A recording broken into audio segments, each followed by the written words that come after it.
SSC के GK GS series में आप लोगों का फिर से स्वागत है। तो आज से पॉलिटिकल साइंस शुरू कर रहे हैं, जिसमें कम से कम 1000 क्वेश्चंस होंगे और ये सारे क्वेश्चंस किसी न किसी कम्पिटिटिव एग्जाम में पूछे गए हैं। किस में पूछे गए हैं और कितने रिपीटिशंस हैं ये भी मैंने बता दिया, इसलिए ये सब इंपॉर्टेंट क्वेश्चन है, तो सबको अच्छे से रट जाओ।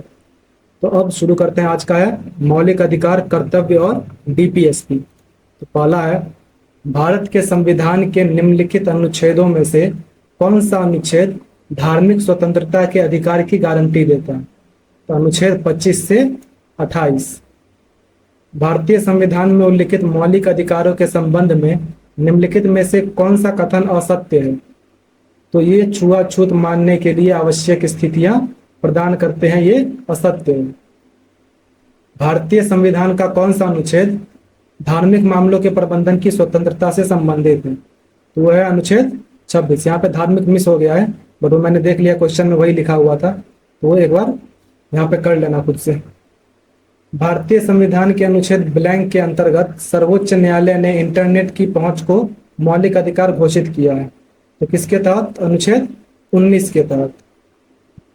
जनवरी 2020 में एक महत्वपूर्ण फैसले में सर्वोच्च न्यायालय ने कहा कि भारतीय संविधान के अनुच्छेद ब्लैंक के तहत इंटरनेट तक पहुंच एक मौलिक अधिकार है, तो अनुच्छेद 19 के तहत।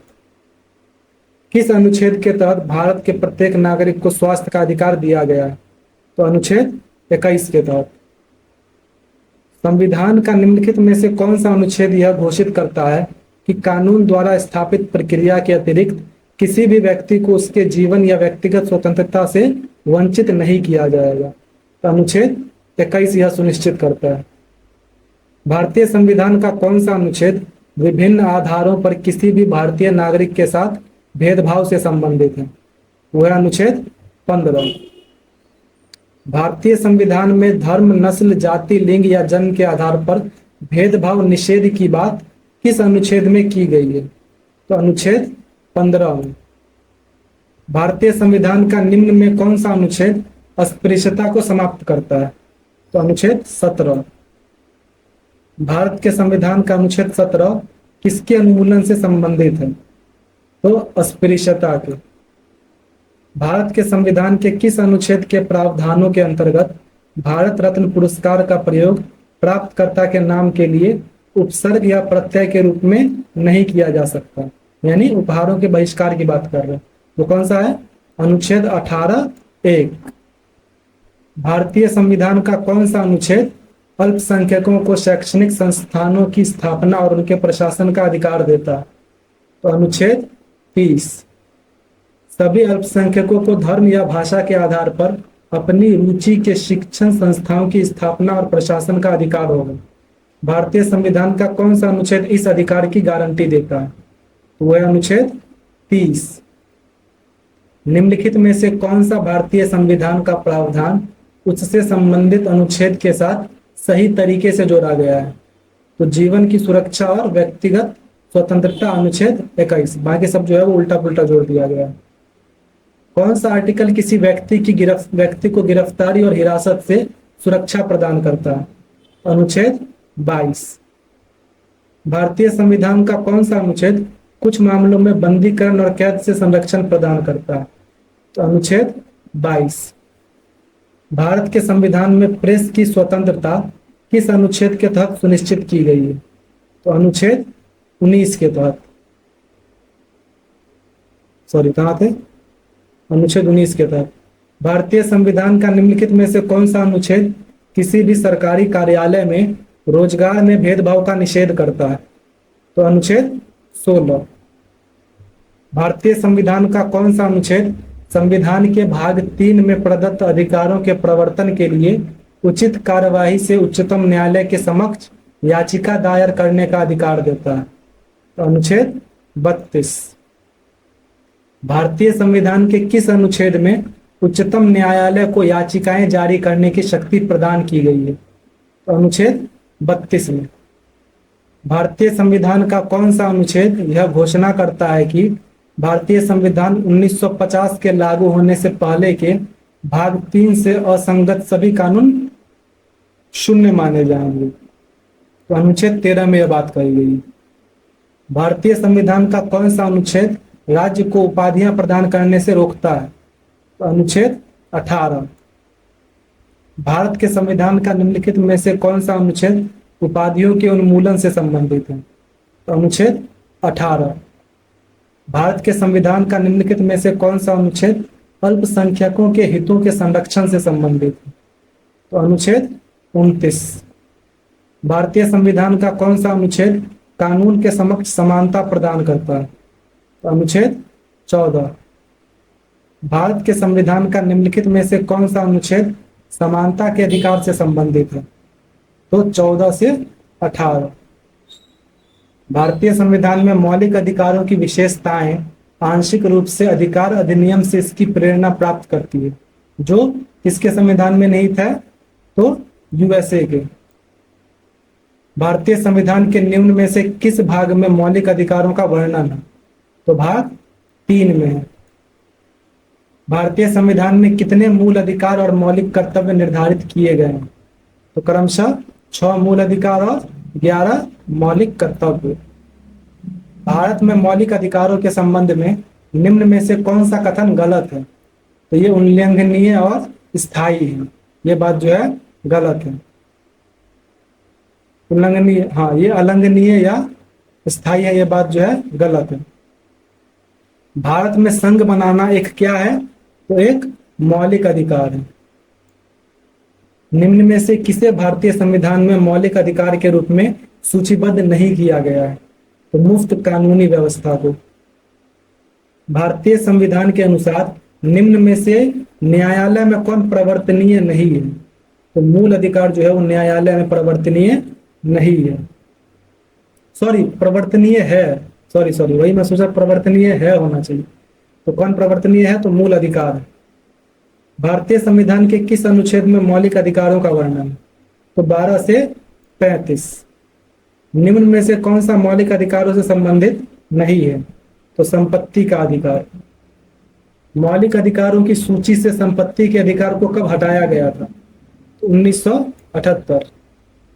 निम्न में से किसने उस 9 न्यायाधीशों की संवैधानिक पीठ का नेतृत्व किया जिसने निजता के अधिकार को मौलिक अधिकार घोषित किया था? तो वो थे JS खेहर। भारत को धर्मनिरपेक्ष देश कहा जाता है क्योंकि नागरिकों के पास किसका मौलिक अधिकार है?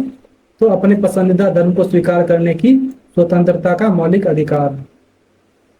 निम्न में से कौन सा प्रदेश किसी ऐसे व्यक्ति के लिए एक उपचार प्रदान करता है जिसे गैर कानूनी तरीके से जेल में रखा गया है? तो है बंदी प्रत्यक्षीकरण। निम्न में से कौन सी याचिका किसी कैदी के हिरासत के कानूनी वैधता की चुनौती है? वो है बंदी प्रत्यक्षीकरण। कौन सा रिट तब जारी किया जाता है जब न्यायालय को पता चलता है कि जो व्यक्ति पदासीन है परंतु वह उस पद के लिए पात्र नहीं है? वो है अधिकार परीक्षा, क्यू वारंटो। भारतीय संविधान के अनुच्छेद 32 के तहत सर्वोच्च न्यायालय को याचिका जारी करने की शक्ति के साथ विभूषित किया गया है। निम्न में से कौन सा उन याचिकाओं में से एक नहीं है? तो अनापनीय नहीं है। बाकी तीनों है। निषेधाज्ञा भी है, अधिकार परीक्षा भी है और परमादेश भी है। भारतीय संविधान का निम्न में से कौन सा अनुच्छेद मौलिक अधिकारों को लागू करने के लिए सर्वोच्च न्यायालय जाने के अधिकार से संबंधित है?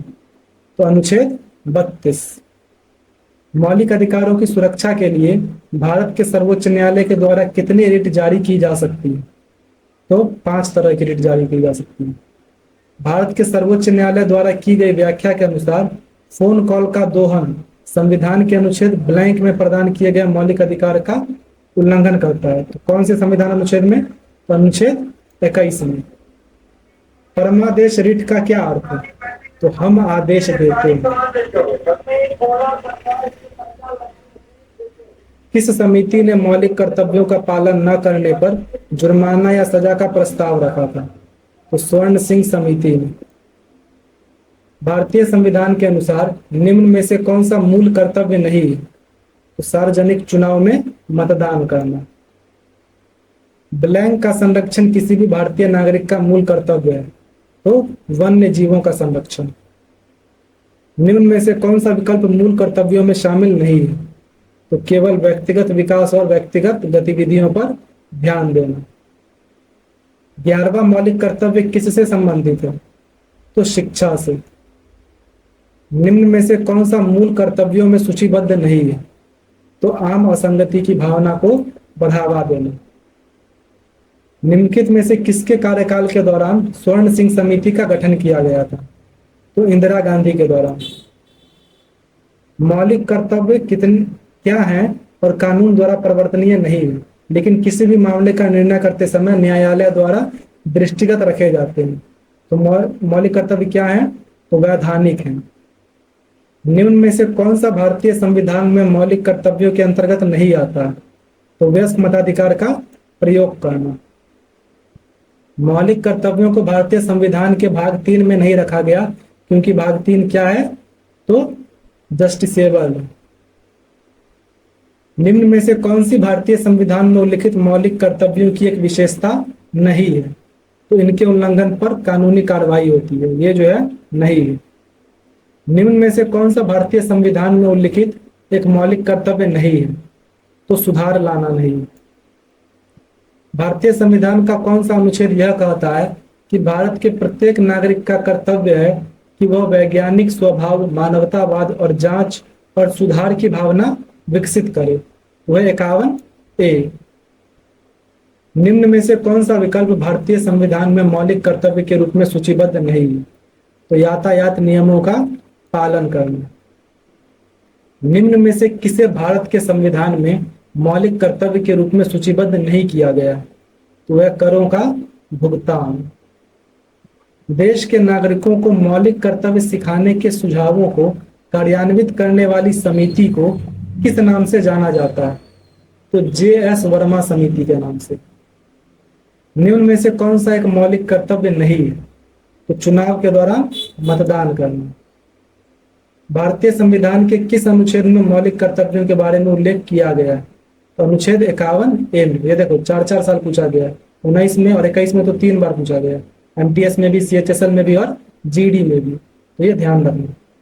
मौलिक कर्तव्य के संबंध में निम्न में से कौन सा कथन सही नहीं है? तो 43वें संविधान संशोधन द्वारा शामिल किया गया, ये बात तो ये गलत है। भारतीय संविधान का निम्न में से कौन सा अनुच्छेद मौलिक कर्तव्यों से संबंधित है? तो 51A। ये देखो कितनी बार पूछा गया है, MTS में 23 में, CHSL में भी 23 में, फिर MTS में 22 में, GD में 23 में, SSC सिलेक्शन वाले में 23 में, MTS में फिर 23 में। तो ये सब भाई बहुत जरूरी है। निम्न में से किस समिति ने संविधान में मौलिक कर्तव्यों को सम्मिलित करने की सिफारिश की थी? तो स्वर्ण सिंह समिति ने।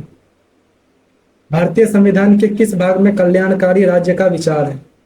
तो राज्य के नीति निर्देशक तत्व में। निम्न में से किस अनुच्छेद में पूरे भारत में एक समान सिविल संहिता का उल्लेख है? तो अनुच्छेद 44 में। निदेशक सिद्धांतों को मोटे तौर पर 3 व्यापक श्रेणियों में वर्गीकृत किया गया है। निम्न में से कौन सा इस वर्गीकरण का हिस्सा नहीं है? तो सत्तावादी नहीं है, गांधीवादी, समाजवादी और उदारवादी। भारतीय संविधान के अनुच्छेद 44 का उद्देश्य क्या है? तो भारतीय के राज्य क्षेत्र में नागरिकों के लिए एक समान नागरिक संहिता सुनिश्चित करना, यानी UCC। निम्न में से कौन सा राज्य का एक नीति निर्देशक सिद्धांत नहीं है? तो भारत के किसी भी हिस्से में निवास जो है वो नीति निर्देशक तत्व में नहीं आता है। भारतीय संविधान के ब्लैंक में कहा गया है कि राज्य ग्राम पंचायतों को संगठित करने के लिए कदम उठाएगा और उन्हें ऐसी शक्तियां और अधिकार प्रदान करेगा जो उन्हें स्वशासन की इकाइयों के रूप में कार्य करने में सक्षम बनाने के लिए आवश्यक हो। तो अनुच्छेद 40 में ये बात कही गई है, ग्राम पंचायतों के गठन की बात। भारतीय संविधान का कौन सा अनुच्छेद स्मारकों अथवा कलात्मक या ऐतिहासिक महत्व के स्थान की रक्षा करता है? तो वह अनुच्छेद 49। भारतीय संविधान का कौन सा अनुच्छेद समान नागरिक संहिता की बात करता है? अनुच्छेद 44। भारतीय संविधान का अनुच्छेद 43 किसका प्रावधान करता है? तो सहकारी समितियों को बढ़ावा देने का। 1978 के 44वें संविधान संशोधन अधिनियम द्वारा भारतीय संविधान में मूल सूची के कितने निर्देशक तत्वों में संशोधन किया गया था? तो 1 में। कामकाजी महिलाओं के लिए काम करने की परिस्थितियां उपलब्ध कराने के साथ साथ उनके उत्पीड़न की रोकथाम और इसके लिए संगठन में व्यवस्था करना भी शामिल है। यह किसके अंतर्गत आता है? तो अनुच्छेद 42 के अंतर्गत। 1976 के 42वें संविधान अधिनियम द्वारा, संशोधन अधिनियम द्वारा भारतीय संविधान में कितने निर्देशक तत्वों को जोड़ा गया? तो 4 जोड़ा गया या संशोधित किया गया। निम्न में से किस संशोधन अधिनियम ने राज्य के नीति निर्देशक तत्वों में 4 नए विषयों को जोड़ा? तो 42वां संविधान संशोधन अधिनियम। कौन कौन है वो? अनुच्छेद 39, 39 से 43 से और 48 से। निम्न में से कौन सा कथन भारतीय संविधान के राज्य के नीति निर्देशक सिद्धांतों के संबंध में सही है? तो ये नकारात्मक प्रकृति के होते हैं, इनके नैतिक और राजनीतिक प्रतिबंध है, ये अमीरों के कल्याण को बढ़ावा देते हैं, या ये सकारात्मक प्रकृति के होते हैं? तो हो जाएगा ये नैतिक और राजनीतिक प्रतिबंध है और ये सकारात्मक प्रकृति के होते हैं, यानी बी और डी। सरकारी योजना प्रधानमंत्री फसल बीमा योजना का उद्देश्य किसानों के लिए फसल बीमा सेवा उपलब्ध कराना है। इस प्रकार के सरकारी प्रयास भारतीय संविधान के निर्देशक सिद्धांतों के किस अनुच्छेद के अंतर्गत आते हैं? तो अनुच्छेद 48 के अंतर्गत। भारतीय संविधान के निम्न में से कौन सी राज्य के नीति निर्देशक सिद्धांतों की एक विशेषता है? तो ये लागू नहीं किए जा सकते, यानी इन्फोर्सेबल बाय लॉ नहीं है। एक्स और वाई एक रेस्टोरेंट में प्रबंधकों के रूप में काम कर रहे हैं, लेकिन उन्हें समान काम के लिए असमान वेतन मिलता है। राज्य के नीति निर्देशक सिद्धांतों का कौन सा समान काम के लिए समान वेतन का प्रावधान करता है? तो है अनुच्छेद 39। राज्य के नीति निर्देशक सिद्धांतों के किस अनुच्छेद के तहत मातृत्व अवकाश पर एक कामकाजी महिला को नियोक्ता से सभी मातृत्व लाभ प्राप्त करना चाहिए? तो है अनुच्छेद 42। भारत में निम्नलिखित में से कौन सा राज्य के नीति निर्देशक सिद्धांतों का गांधीवादी सिद्धांत है? तो ग्राम पंचायतों का गठन करना। भारत के संविधान का कौन सा अनुच्छेद अंतर्राष्ट्रीय शांति और सुरक्षा को बढ़ावा पर राज्य नीति के निर्देशात्मक सिद्धांत व्यक्त करता है? तो वह अनुच्छेद 51। भारत के संविधान का अनुच्छेद ब्लैंक यह बताता है कि राज्य भारत के पूरे क्षेत्र में नागरिकों के लिए एक समान नागरिक संहिता सुनिश्चित करने का प्रयास करेगा। तो वह अनुच्छेद 44 यूसीसी। भारत के संविधान का कौन सा अनुच्छेद समान नागरिक संहिता को परिभाषित करता है? तो वह अनुच्छेद 44। भारत के संविधान का निम्न में से कौन सा अनुच्छेद समान नागरिक संहिता से संबंधित है? तो वह अनुच्छेद 44। देखो ये तीनों क्वेश्चन जो एक जैसे हैं, लेकिन इन सब में वर्ड्स अलग अलग है, तो इसलिए मैंने तीनों मतलब बुक में तीनों को अलग अलग दिया हुआ था, इसलिए मैंने तीनों को अलग अलग ही रखा है। और ये जैसे सबसे ज्यादा रिपीट हुआ है। भारतीय संविधान का कौन सा अनुच्छेद सभी नागरिकों के लिए समान न्याय और मुफ्त कानूनी सहायता को प्रोत्साहित करता है? तो 39A। भारत के संविधान का निम्न में से कौन सा अनुच्छेद कृषि और पशुपालन के संगठन से संबंधित है? तो अनुच्छेद 48। भारतीय संविधान का कौन सा अनुच्छेद लोगों के कल्याण को बढ़ावा देने के लिए राज्य को एक सामाजिक व्यवस्था बनाने का निर्देश देता है? तो अनुच्छेद 38। अब घबराना मत कि 100 से ज्यादा है, ये टोटल मिला के 100 क्वेश्चन है, लेकिन बीच में कुछ नंबरिंग जो है वो गायब होगा, देख लेंगे। टोटल क्वेश्चन 100 है। लेकिन भारतीय संविधान के निम्न में से किस अनुच्छेद में 6 वर्ष से कम आयु के बच्चों के लिए प्रारंभिक बाल्यावस्था देखरेख और शिक्षा का उपबंध है? तो वह अनुच्छेद 45 में। भारतीय संविधान का निम्न में से कौन सा अनुच्छेद नागरिकों के लिए आजीविका के पर्याप्त साधनों का अधिकार सुनिश्चित करने के लिए ब्लैंक को निर्देश देता है? तो अनुच्छेद 39 में है। किस अनुच्छेद में? तो अनुच्छेद 39 में। हाँ ठीक है। संविधान का निम्न में कौन सा अनुच्छेद राज्य की लोक सेवाओं में न्यायपालिका को कार्यपालिका से पृथक करने के लिए कदम उठाने हेतु राज्य को निर्देशित करता है? तो अनुच्छेद 50। इनमें से किसे भारतीय संविधान की राज्य के नीति निर्देशक तत्वों में शामिल नहीं किया गया? तो सूचना का अधिकार। भारत के संविधान का भाग 4 स्पष्ट रूप से राज्य से निम्नलिखित में से किसके प्रति सुरक्षा देने की आशा नहीं करता है? तो नौकरी पेशा, महिलाओं के लिए मातृत्व अवकाश। भारत के दूसरे उपराष्ट्रपति कौन थे? तो डॉक्टर जाकिर हुसैन। इस तरह से तुम्हारा ये खत्म हुआ। आपका जो भी स्कोर हुआ कमेंट कर दीजिए। मिलते हैं नेक्स्ट वीडियो में।